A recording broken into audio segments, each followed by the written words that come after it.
سلام عليكم يا ريس.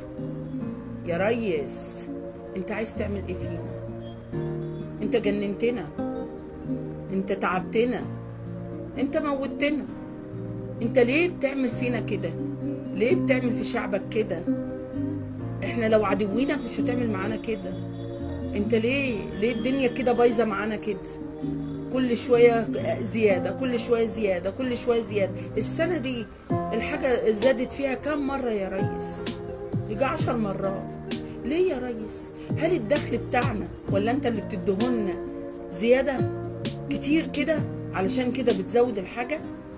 ليه الانبوبه تزيد يا ريس 180 و200 جنيه؟ ليه يا ريس؟ ليه تزود الانبوبه وانت عارف الانبوبه دي مطاعم، محلات، افران زادت الحاجه فيها، زادت مطاعم اللي الناس بتاكل وتشرب فيها، الافران، الخبز والعيش والمنتجات اللي هي القرص والحاجات دي طبعا هتزيد زياده.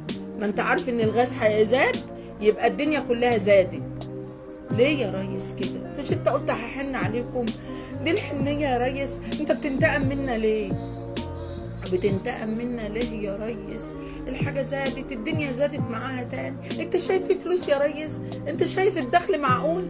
طب زودنا بقى، زود المعاشات، زود المرتبات، زود الناس